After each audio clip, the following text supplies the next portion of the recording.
The story of Upbuild began in a monastery. On our quest to understand ourselves more deeply, we recognize that it is our attachment to our egos, our identities, that gets in the way of being our true selves. This podcast will help you understand your ego. It will help you better understand your inner world, the motivations, insecurities, and emotions that affect your every action and relationship. Welcome to Upbuilding the Self. Hi everyone, this is Michael. Before we get into the episode, we wanted to share with you about 3 upcoming Upbuild programs that are now open for registration. First, our 1-day Coaching Skills for Work and Life workshop. Second, our 6-month Coaching Training Certification program. And third, our immersive Enneagram training program. Please see our website, upbuild.com, for more details and to register. And now, on to the episode. Hello, everyone. Welcome to Upbuilding the Self. This is Vipin, and I'm here with Prasada and Rasanath. And today's episode is the second part of our podcast on book distribution, which takes us into the heart of a spiritual practice that many of us have walked past, but few have stopped to truly understand. My Upbuild partners, Prasada and Rasanath, spent years as monks at the Bhakti Center, and part of their service involved distributing spiritual literature in public spaces like Union Square. The first part of our podcast on book distribution was really the setup, and we started with some important context about what is book distribution and what was important about it for them as monks. In this second part, we're going to get into Prasada and Rasanath's actual experience of distributing spiritual literature in Manhattan. And as I mentioned last time, this episode isn't just about handing out literature. It's about human connection, ego, humility, rejection, and grace, all playing out in one of the busiest intersections of modern life. So with that, Hari and Rasanath, is there anything you'd like to reflect on about the first part of our conversation before we dive into the second part? Just that as I was listening to it in the recording, I was becoming so excited and so eager for this time to go deeper. Those times were precious in a way that I can't describe. So everyone who's listening, you're doing a great service to me to be able to reflect and mine the realizations in order to share with you. I really pray that this serves you in the best way. So let's actually go back to the first time you went out to distribute books in Union Square. And I want to get into your mindset before the actual experience. What was going through your mind as you stepped into the arena where you were doing your work? So I was sharing that there's a distinction between when I first distributed books versus when I first went out to distribute books. So I shared last time about what it was like to first distribute books, and it was a little uncomfortable, but good to get out of my comfort zone and start giving some books to people by a musical meditation or kirtan party that was there in Union Square.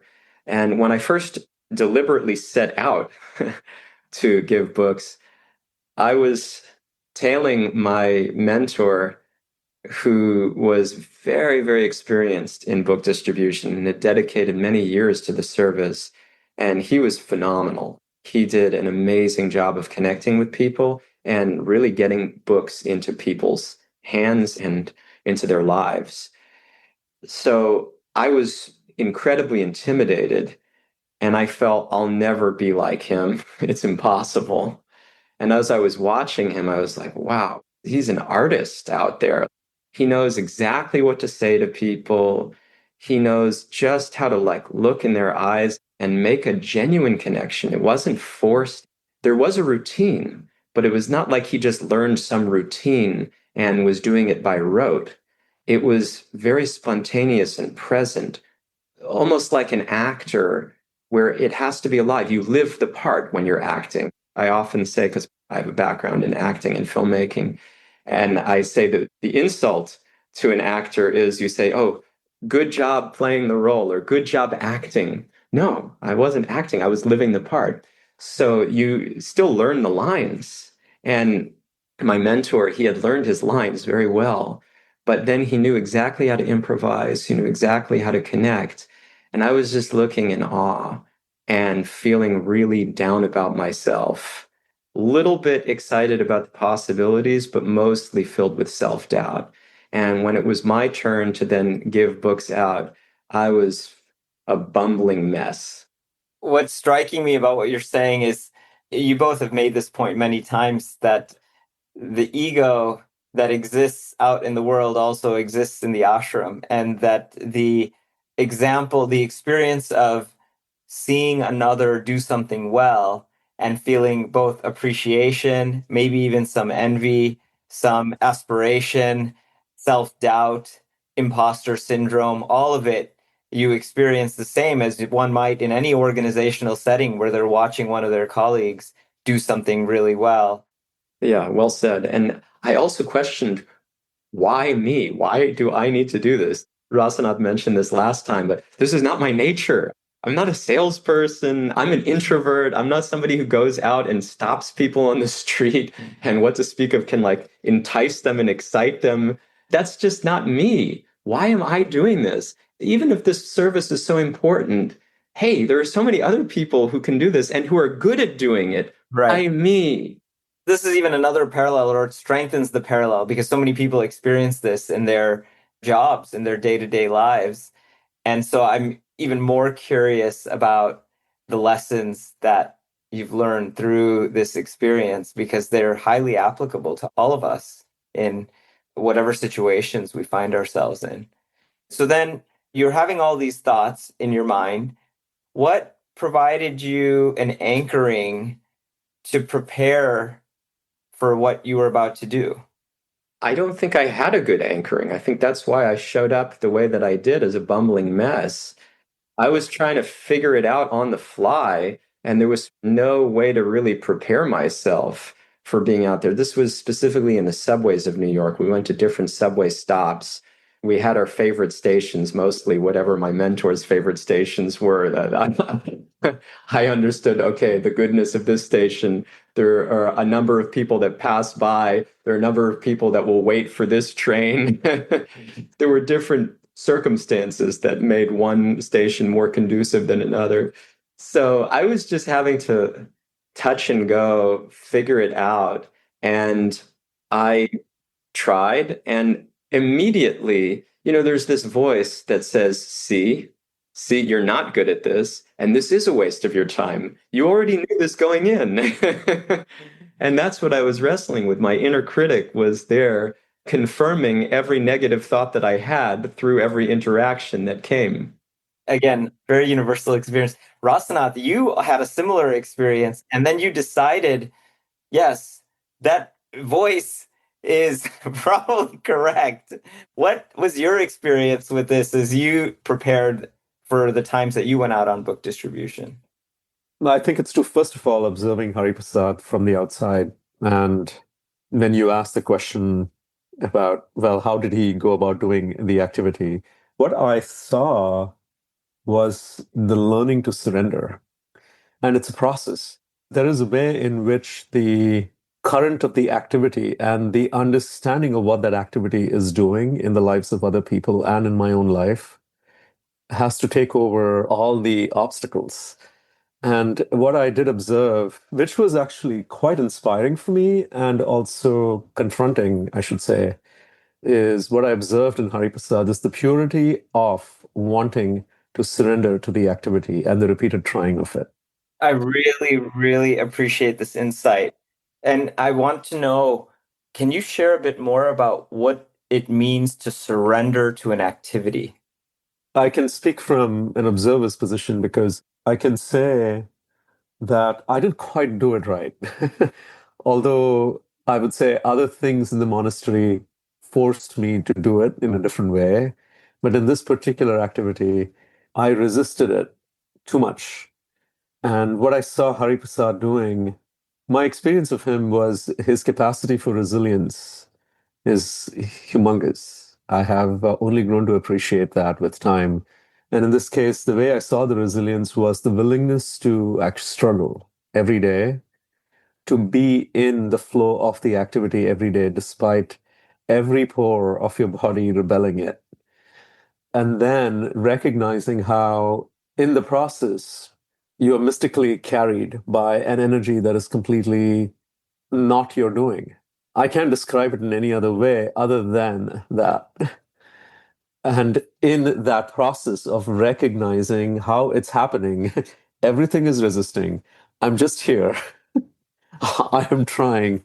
And then there is this shift that just happens. And that is not your doing. I'm a terrible swimmer. And the few times that I have been able to float in water is when I have learned how to trust that the water will carry me. But for someone like me, it's a very difficult thing to do because I have fear of water. I've had water rush into my nose and mouth. And so it is hard to trust that the water will carry me. And yet, when I know how to do that, it's what you call flow state. But what gets in between is the ego just resisting the process of letting something else carry you. Two things I would share on that. What the ego is resisting is also the lack of ease, that, hey, things should come in a certain way with ease. And two, no guarantee that it ever will. Yeah, again, highly relevant to every individual's experience. Can you say it one more time? Yeah, the first thing is that this doesn't come with ease, and I expect ease. The ego expects ease always. Yeah. This shouldn't tax me like anything, and especially because of number two. There is no guarantee that it will ever come with ease. So I could justify that it'll be worth it if I'm really determined and confident and clear. I'm going to get there. I'm going to make it no matter what. But I had no sense that that was going to happen. Actually, all data was pointing in the opposite direction. Are some people able to reframe this and allow their ego to reframe it as well? That this is good for me. So the harder it is, it's good for me, even if it never comes. It's good for me, but who just takes lashings and there's no clear output to those lashings, right? So I was trying to frame it in that way, but the ego rebels and rebels and rebels. Yeah, because it has to know that there will be a win around the corner. Exactly. I can go do a workout and bear the pain of the workout and the aftermath of the torn muscles because I know, hey, this is getting me healthy and it's going to get me into shape. And I've seen people make that transition. Perhaps I've done it before. This is not my first time working out. I have a certain confidence in the outcome. But here, I didn't have that. I also wanted to directly address the knowing that it's good for me. Which me are we talking about, right? The clarity in this activity is it will never be good for the ego because there is complete loss of control. It's not that at a certain point in time, the timing of how everything happens during the activity, like yesterday, I had a fantastic day on book distribution. And the next day, I can go with pumped up enthusiasm about it and completely fall on my face. The nature of the environment, the uncertainty that exists within it, almost guarantees that you can't trust the ability in the activity. Every single book distributor has that exact experience that Rasanath is talking about, including the top book distributors. Past performance is not indicative of future performance. It is and it isn't. I mean, there's a reason why there are top book distributors that are consistently performing at a certain level. And at the same time, it's typically because they have reached, Rasanath was talking about a flow state, they've reached a sort of determination and dependence on grace that is just above and beyond. When you mention top book distributors, it can feel like veering away from the spiritual service that is behind the activity to something akin to everything we do, which is more an objectification of the activity. And I get caught up in my performance. So, how do you help people understand that even as you're speaking about top book distributors, What's the consciousness behind the activity? Yes, so there were measures, and I touched on this last time. We did keep score of the money that was coming back and the number of books that went out. And we also hoped that we weren't losing, but at least breaking even, if not expanding our ability to print these books. So there were scores that were kept, but there was also a motivating force, which my guru's guru, Srila Prabhupada, very strongly emphasized, believe it or not. And this may seem counterintuitive, but whereas we're trying to get away from the ego and it being about me, he also allowed for some of that to get purified in the process of doing it for a higher purpose. In other words, when the scores would come out, how many books each distributor had put out there, how many books each community had put out there, and even comparisons between communities, that would seem like, hey, this is all ego territory. What are we doing? We're making a sacrilege out of the sacred. But actually, he encouraged it because there is a natural way in which it would motivate us to do better. And he would leave the onus on us to manage our egos and to not make it about us, but to just feel like, hey, look, if these people are doing this many books, or if this person is doing this many books, why shouldn't I strive to do that? Why shouldn't I set the bar higher? Why shouldn't I feel like anything is possible?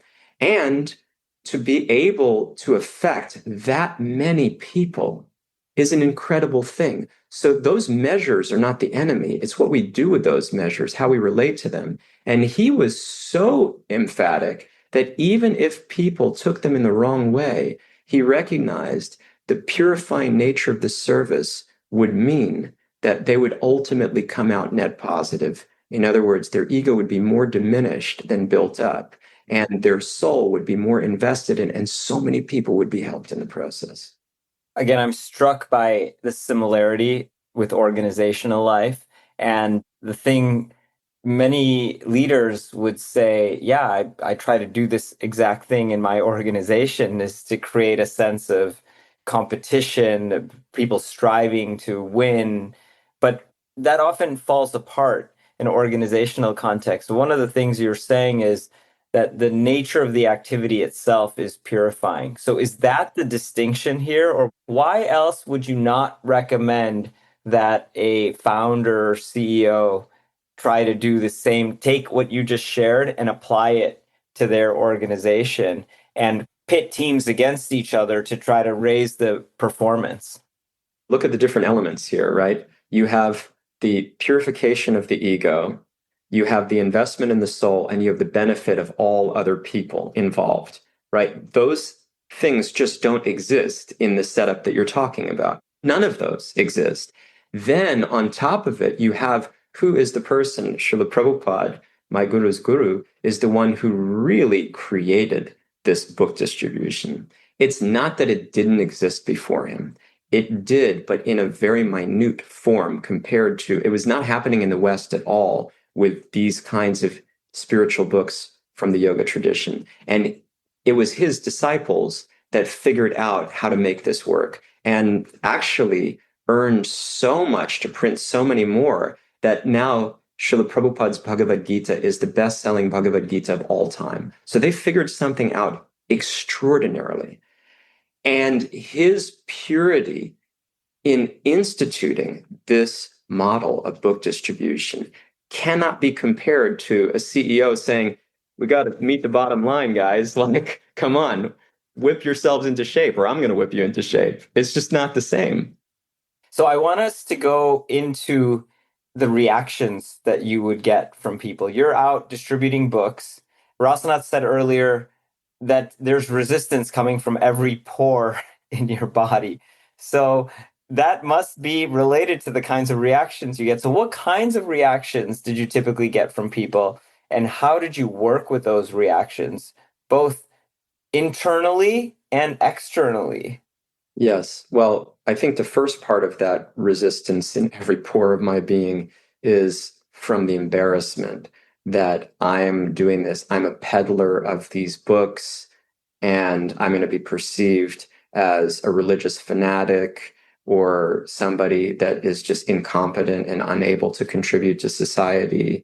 The embarrassment that people will see me not the way I want to be seen. Yes, exactly. Like I have no value, no worth. You're doing this because you have nothing better to do. Yeah, or you've bought into some kind of crazy cult. So that was the first piece of it. How'd you get over that? Yeah, well, I think it took time because that voice was very dominating, and it took a lot of time and a lot of purification to get over that.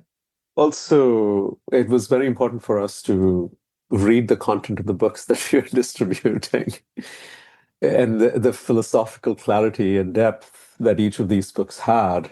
If we divorce that from the activity of giving the books out, then it would just not work. The motivation behind the book distribution was realizing the value of the content. We had to study the books that we were distributing. This is what Prabhupada wanted also. And his biggest complaint about his book distributors historically was that my book distributors are not reading my books. These books are not just for distributing, he would say. So ultimately, what you are giving is what your experience is of those books. When it gets divorced, then it becomes just like anything else that we would say, it just becomes an external material activity. Yeah, then it feels like you're peddling something. And yet it wasn't. You couldn't change the fundamental nature of the activity. You could only change how much benefit you would get from it, from incredible to much less so, but still wonderful. And so much so that Prabhupada on his deathbed, he couldn't see anybody. He didn't have the energy to see anybody. He only wanted to hear the scores of the book distributors. That, he said, gave him life when he was leaving his body, because he understood that the messages in these books would transform the hearts of anybody who had contact with these books. And so for him, whatever external measures there were there was just giving him life. It was giving him life. So you can only do so much wrong with this. And as I spoke about last time, people did do wrong. People did get too caught up in the transaction and the winning, and that's human nature. But the activity itself is so wonderful. And I was also going to say, similar to what you said just now, Rasanath, understanding the nature of the activity and the content of the books, which makes for the nature of the activity, was the key. And at the same time, it doesn't necessarily change the fear around perception. It's just that I have to move from the fear of perception into the content and the conviction in the content more and more, and almost regardless of the perception. But that was a process that took time. Also, the identities that we have created for ourselves really come into question, right? So while we don't necessarily externally really talk about, well, I come from a very sophisticated background.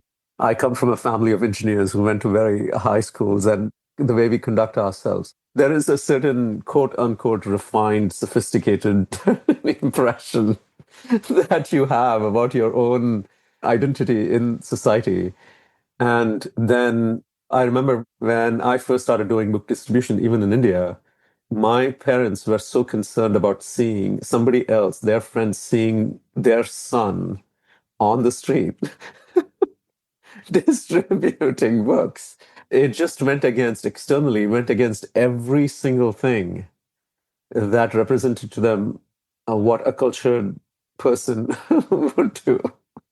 Yeah, and sign me up for that one. I mean, this was completely contrary to the pedigree that I was associating with myself and fancying myself to have, and that life had given me a lot of validation for to that point in time.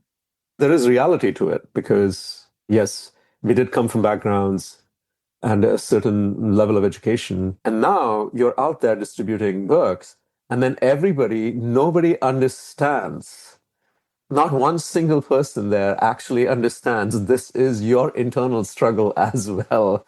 But what they're doing is confirming the fact by their responses that you're indeed a peddler.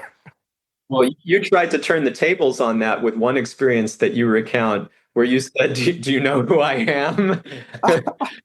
I was an investment banker. There's so much going on. To me, what you're describing, it's viscerally to come face to face with your ego in that way. It's hard to imagine another scenario, another experience that can be so poignant in that.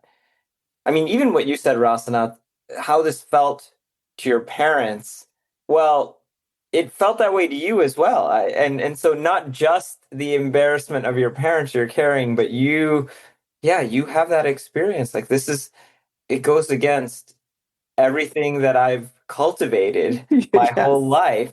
And so who am I now? And needing to let people know, hey, before we get into a conversation about the book, like you should know who's distributing the book to you. The important thing here was they have to understand the greatness of my sacrifice. Yes. Right. Right. They have to really understand the greatness of what I'm doing here. I mean, look at how crazy the ego's mechanism here is. The fact that I achieved so much, the fact that I have given that up and standing on the street distributing these books, you have to know how noble I am here, by the way. Well, I was thinking not just that, I hear that, but also, for example, if I were the one walking past you and I perceived you to be just someone who had nothing better to do and had no life, that would be one experience. And then if I felt like, wow, you've made a bunch of decisions that have led you to this point, I would be more interested because I would think, okay, I may have misperceived this. And so what made this person make this choice? And I think that's part of what you also are trying to it's hard to convey all of that, but it's not just I'm doing this noble thing, I would imagine, but also maybe if they understood my own process a little bit, they might be more open to listening to what I have to say here. So there's a place for that. That actually works very well. I think when Rasanath tells this experience, he tells it from a place of the desperation of the ego that I just couldn't help myself. I just had to let them know who I am. You are in this intersection where a mechanism is actually a saving grace for your own ego and simultaneously a service for somebody else. Look at what's going on. Yes. You are right there in that intersection. Now, what happens is the way you invest in the mechanism many times is with the justification that it is in service for somebody else, while the primary motivation behind the mechanism is actually a saving grace for your own ego. Yeah. And remember, I broke this down last time that there are two components here, the benefit for the other and the benefit for oneself as the book distributor. And we always prioritize, just as we do at Upbuild, ourselves, because what are we able to give others that we don't have ourselves? And this is also why we were saying we really can't wait to be able to offer someday this experience of book distribution to anybody else, because as you rightly said a few minutes ago, Vipin, there's just no way to recreate this as perfectly or even anywhere near in the same stratosphere. So the benefit for us as book distributors was to be anonymous, was to go out there just as beggars in the service of others and wanting to actually tear down what we had built up so painstakingly of the false self and experience the real self out there on the streets and subways. In my own personal experience, sometimes the technique might have worked really well for example, when the person knew what decisions I have had to go through in order to do the activity that I'm doing right now. Yes, there is a way in which the person will appreciate perhaps the activity and also the literature. So in the process, the person buys it. What I noticed was that even when that happened, something about it felt impure. And I had to really look at it. It was true. It also had its effect in the sense that the person bought the book, appreciated it. But there was something from where it came.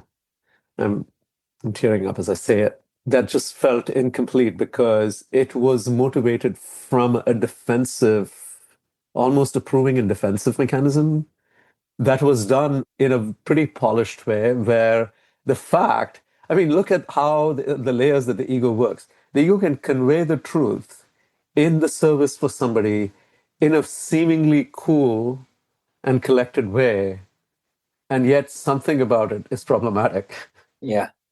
Well, you're also playing into the other person's ego. So I can Correct. see the impurity, Correct. feel a feeling of what happens when I remain completely anonymous and I let the literature do all of the work versus I'm going to play to this person's conditioning, my own conditioning, and be very effective, but there's a slight difference. There's a slight difference, and there is a huge difference.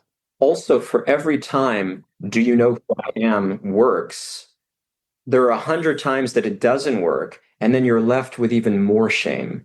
I'm out there trying to prove, look at who I am, and people don't even care about that. So I'm not only doing this in a desperate, impure way, but now people are making more of a mockery of my whole shtick, right?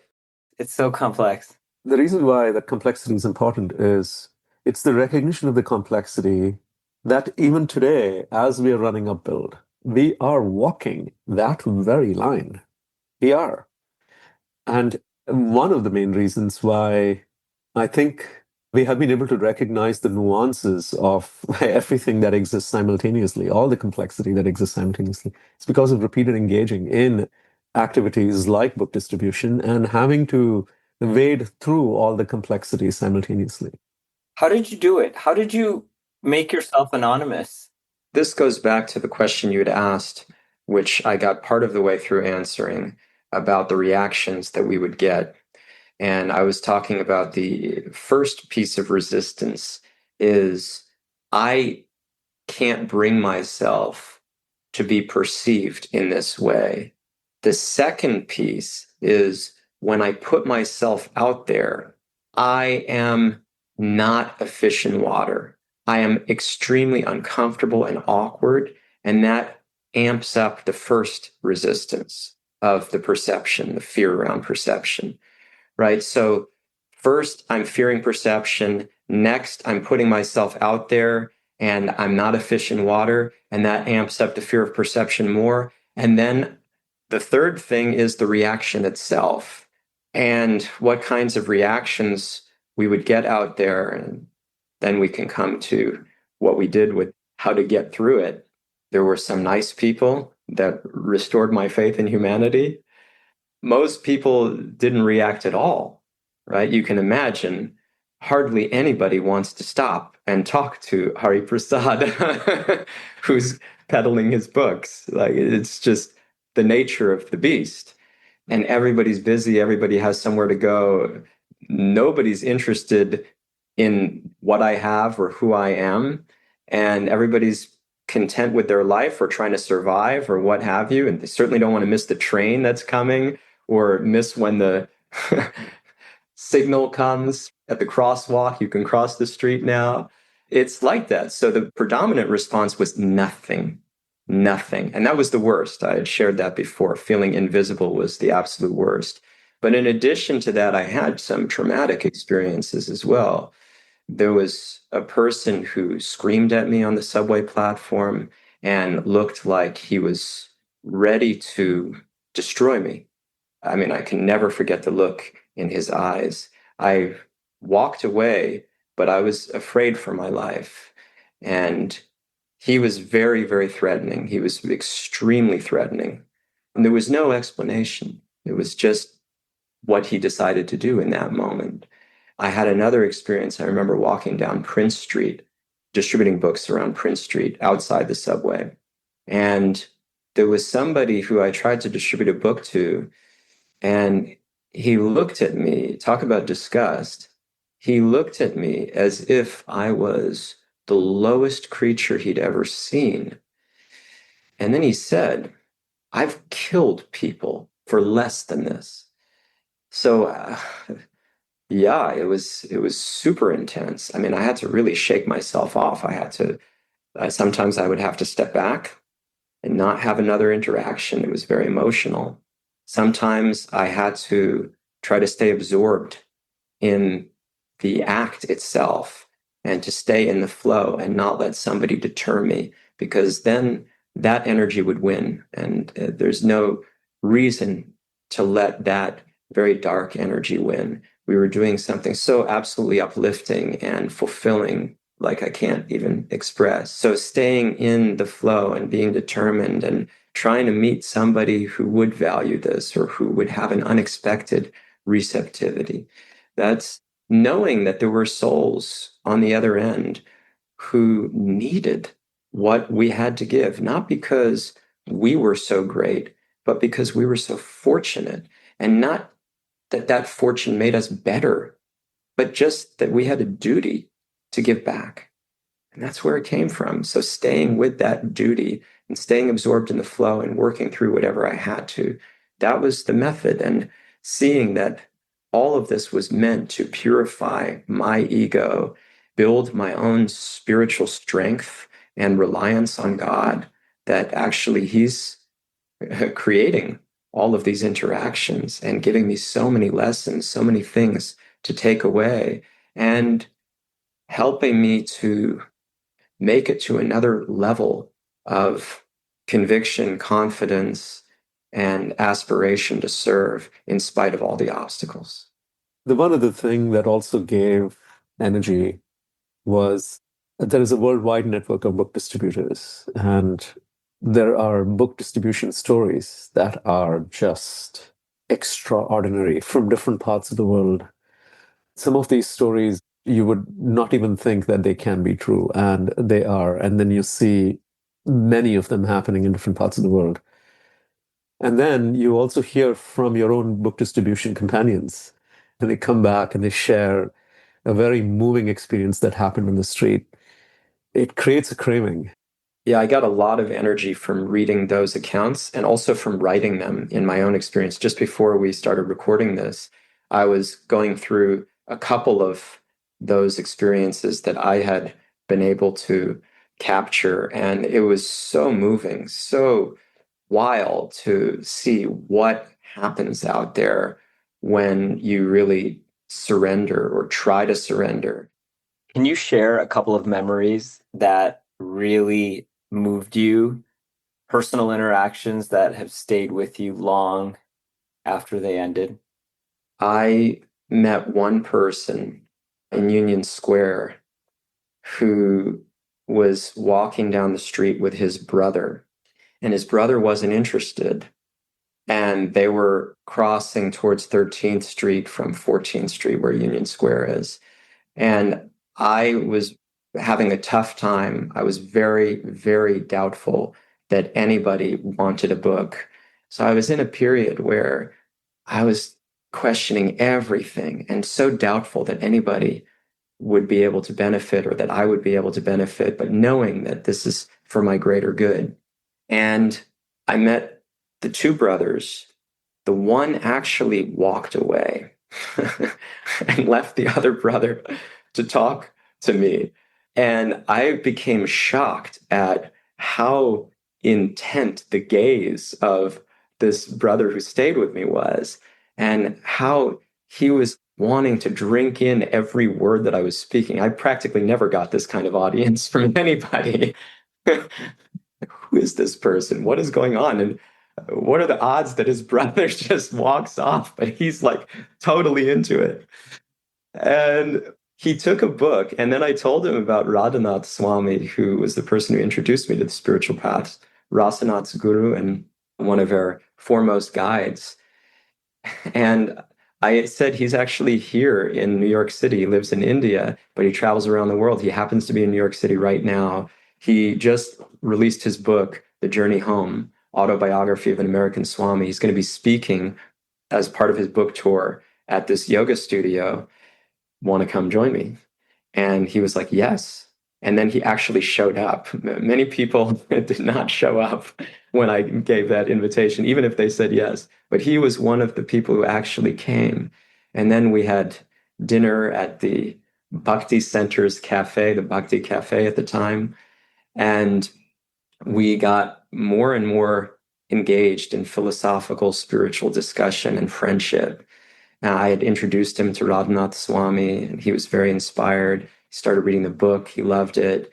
And we developed a relationship where now, like, I just came back from a ceremony where I'm the godfather of his daughter. And I mean, I can't say that without getting a little choked. But these kinds of things are inconceivable. He's a very, very dear friend. He's family now. Yeah, I don't understand how these things happen.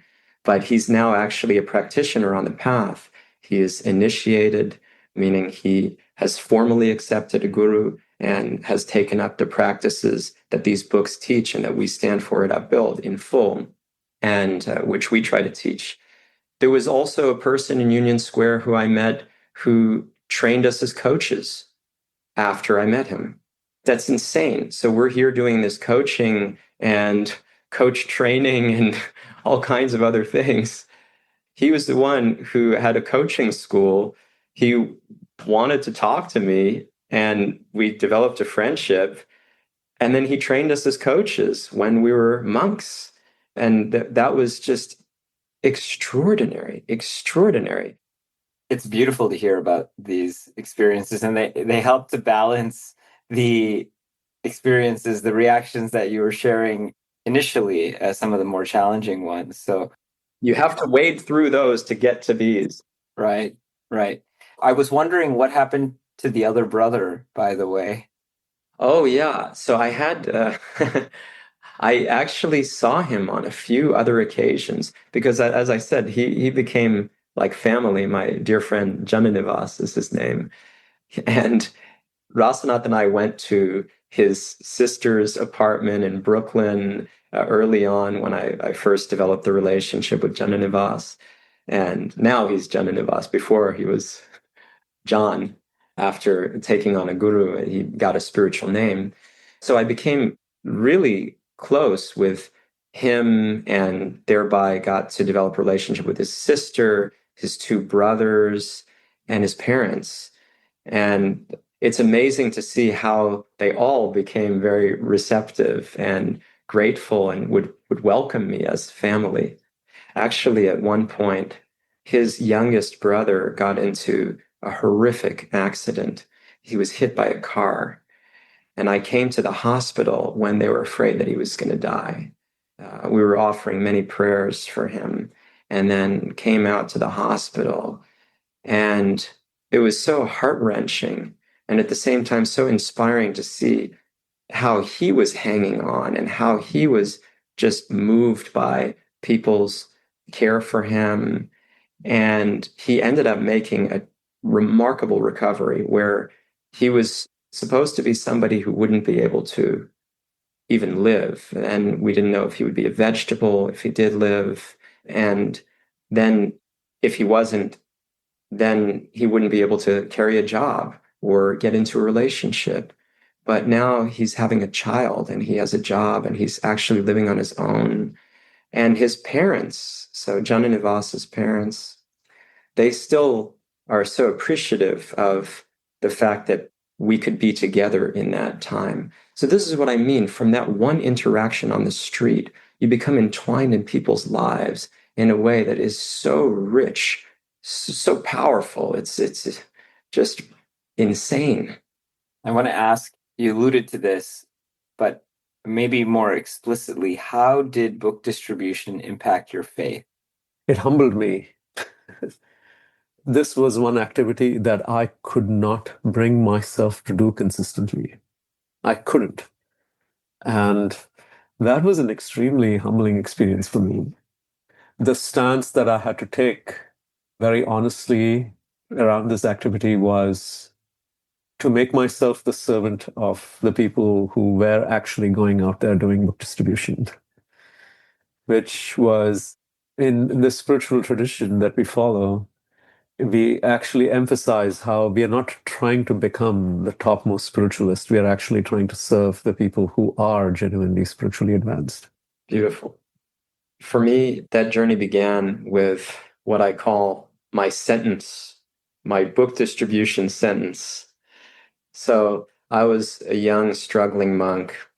I was very vulnerable and outwardly so, and we're all vulnerable, but I was outwardly vulnerable. People could perceive it, and my ashram or monastic authorities were concerned about me, and they wanted to help me, which I believe they genuinely wanted to help me. Their way of helping me was they decided that I would be forced to go out on book distribution every day for many hours at a time, and that would become my main service. And they stripped me of other services and almost stripped me of all services except book distribution. There was a goodness to it that it was meant to make me really absorbed and focused and not stretched and scattered and to have more likelihood of succeeding. And then there was also a heavy hand to it where at least I perceived it this way, that it was meant to make a statement to me. It wasn't said to me in exactly these terms, but the tone was a little bit do this or you're out, like you're not making it. And I felt already vulnerable and like I was not good enough and I was failing. And it was excruciating to then have it come to this point, and something which I was sure I would not succeed in and didn't even want to succeed in. So it was basically a double bind that if I don't do this, then I won't live up to their expectations, and who knows what will happen. Maybe I don't belong here at all and I have to forfeit the opportunity altogether. It might even draw the ire of the people that I love and am dependent on for their well wishes. Or I throw myself into something that I'm destined to fail at, and which I don't want to do and is going to eat up all of my time and energy. This is not what I had in mind. Like, I didn't become a monk for this. That was my book distribution sentence, and it was indefinite. It was not for a particular time period. It was indefinite. And that scared the daylights out of me. And talk about not having an identity for like a few hours. This was not having an identity for my life. I didn't see an exit from this, didn't want to not be a monk at any point. At this point, I wanted to dedicate myself fully. And I had no idea how this was going to go. So I was very, very disturbed. And I knew nothing. I had distributed books on a couple of occasions, but was absolutely poor at it, like had nothing to show for myself. And I reluctantly agreed because I didn't feel I had much of a choice. And Rasanath was with me. He really helped me through this experience. He was a major source of support and counsel. But when I made that commitment, there were two things happening. One is I want to make them happy. Two is I want to prove them wrong. And I guess outside of that was I want to flourish spiritually, which was more important than anything. And I felt making them happy was also necessary for me to flourish. And frankly, proving them wrong was also necessary for me to flourish, although it had much more of an ego to it. But this is what I mean about pouring your ego into a very purifying service. It will take the ego out of it if you're sincere. And I was trying to be sincere. I still had a lot of ego. I really wanted to prove them wrong. And I wanted to be like, okay, you think that I can't do this or I'm not good enough to survive in the ashram? Okay, watch me. So that was there for sure. But I had to make that subordinate to the real thing, because if I let that run the show, it would have been a disaster. It would have been an absolute disaster. And I wouldn't be here. I would be a wash up from the monastery. So I went with the mixed motives and tried to lean more towards the pure motives. I wasn't as self-aware at that time. I was a little more emotional and reactive and inexperienced, but I was still trying to veer towards the right thing the best that I could. And I think that made a big difference. And I went in day out. Weeks passed by. I got released from being mentored at book distribution by my mentor. And I had to just go out on my own and sink or swim. I don't think I was in great shape by any means when I got released. In fact, I wasn't. But I did it. It became what we call in Sanskrit a sadhana, or a spiritual practice, something that you do repeatedly to dig a groove. And I did that just day in and day out, not clinging to when's my sentence over? When's my reprieve? When do I get parole for good behavior? It was really like, this is my life now. This is who I am and what I do. So after some time, I started to get the hang of things more. I started to find, like, if I learn the lines, I do have an acting background, as I mentioned. And so, like, it appealed to me that there are certain things which are very effective in drawing people's attention and furthering a conversation around these books. And if I tried not to reinvent the wheel, but if I tried to actually stay with what others had paved as a way before, which is, by the way, a really important principle, not trying to just do things my way because it's my way and I want to assert myself like the whole world is doing and like I was doing before that. This is my way of doing it. Of course, that will come, that's necessary, but that assertion is problematic. And there were people, great souls, who've come before me who have done this service before. Why not learn from them? And why not do it in a way that has worked? And then, of course, I'll bring my own personality into it, which is exactly what I did. And it was so special to match myself up with the script, so to speak, and then develop that script myself more as time would go on, and then train people in the script. So Rasanath alluded to this last time, that as I became more experienced and more enthusiastic, I started inviting others out on book distribution. And my authorities who had given me the sentence became so enthused by my enthusiasm and desire to share this service with others. And the experiences that people were having when I would try to take them under my wing was so positive that they said, you lead the training program. Now we have a training program. You create it, you lead that. You're already doing this, make it official. So I started training people, and it became like a really buzzing thing. And then we started doing marathons of book distribution where we'd stay out for longer. And on weekends, we would just stretch ourselves more, push ourselves more in a spirit of service and with a lot of drive and desire to get as many books out as possible and stay as absorbed in the service as possible. So that became popular. And as our ashram or monastery would grow, people started taking up the service more. Then the people who said, this is not my nature, like I'm thinking of one former Buddhist who was so peaceful and he would just sit to himself and study his books all day long and teach.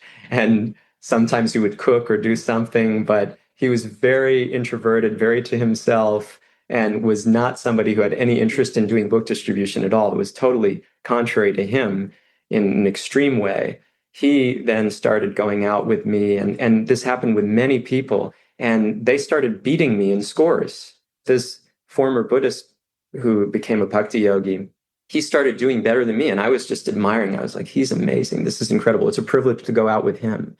So it really transformed our monastery in a way, and it became a really vibrant force, and people wanted to come and take part, which was incredible. So that's the journey of my faith that I saw. When you just invest a little something and you desire to surrender your own ego for something that is bigger than you and for this spiritual cause of self-realization and helping others become self-realized, you can never predict what will take place.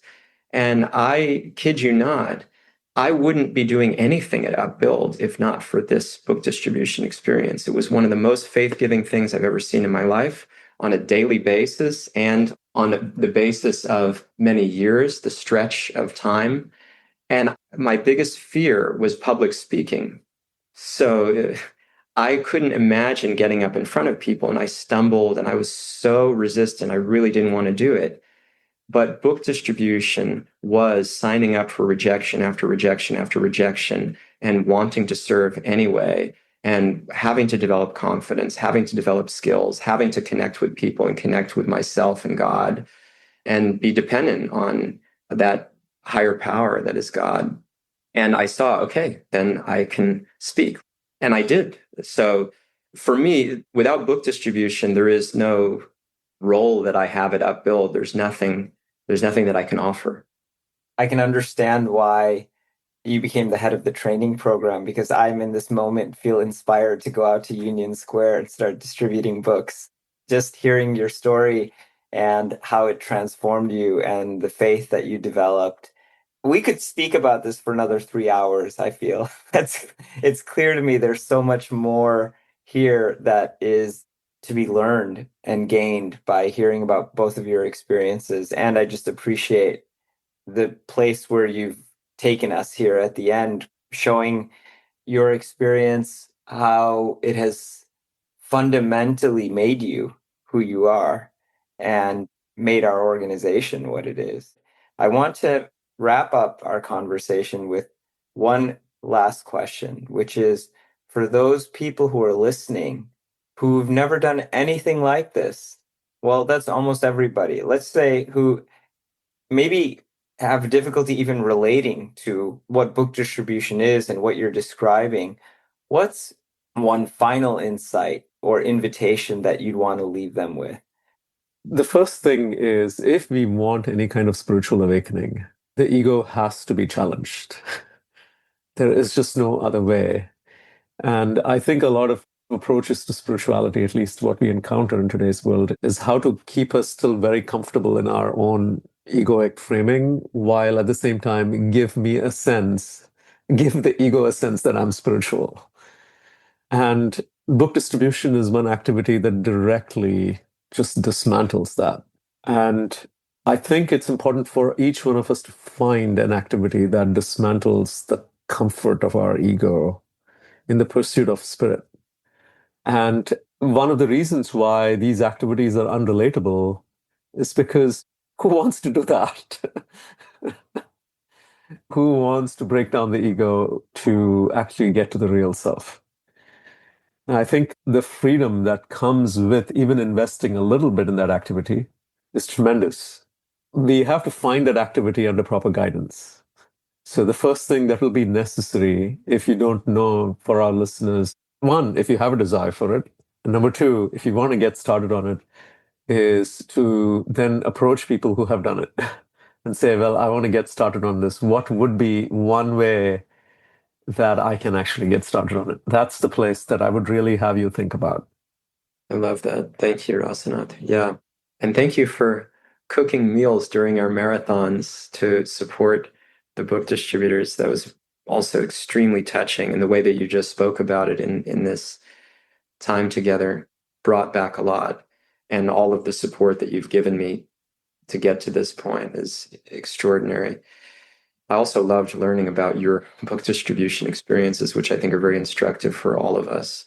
What I would want to offer is very much what you said in the beginning, surrender.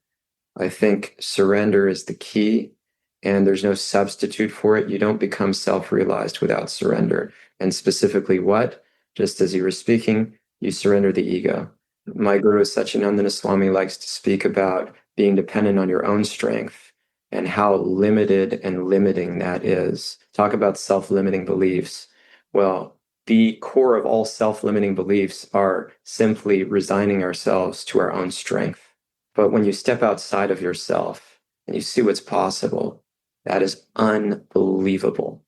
Unbelievable. I want everybody to have experience of that. Because if you have experience of that, you won't be able to go back. I said it becomes addictive. It was a dance out there. I would get out there and I would have plenty of lulls and terrible times, but I would always try to go back into this mood of, okay, who do I speak to now? What's going to happen next? How do I give something from my heart? And I was really like moving and feeling moved, activated. Like I was an instrument. We wear these little bracelets that say just be an instrument, based on the Bhagavad Gita verse from the 11th chapter where Krishna instructs Arjuna to just be an instrument. That's it. Surrender and just be an instrument. And then you will find yourself moved. You'll find yourself played. How to do that? First, you have to want it. And then, as Rasanath was saying, you have to sign up for something that is uncomfortable for the ego and very spiritual. Has to be very, very spiritual. That means it has to actually relate to our eternal identity as the true self, the soul. And it has to be an activity that awakens the soul. Thank you both for this conversation. I feel grateful that you both have had these experiences that have shaped you both so fundamentally and have shaped Upbuild so foundationally, and by extension have shaped me. Thank you for everything. It's so inspiring how you guide us and how you are bringing things out and reflecting back. That's what's making me emotional, actually. I mean, it's reliving it, and then it's also just seeing how it is impacting you. And I hope that everyone listening, we're able to give you something that will stay with you and benefit you by grace beyond us. Thank you so much. Thank you for listening to Upbuilding the Self. Upbuild is a leadership development company that offers workshops, coaching, and other services to help you on the path towards being your best self, free from the shackles of the ego. To learn more about our work, visit our website, upbuild.com, and sign up for our newsletter to gain access to podcasts, reflections, and upcoming events. If you enjoyed this episode, please go to iTunes to leave us a review so that others can find and benefit from the podcast. We look forward to being with you again next time.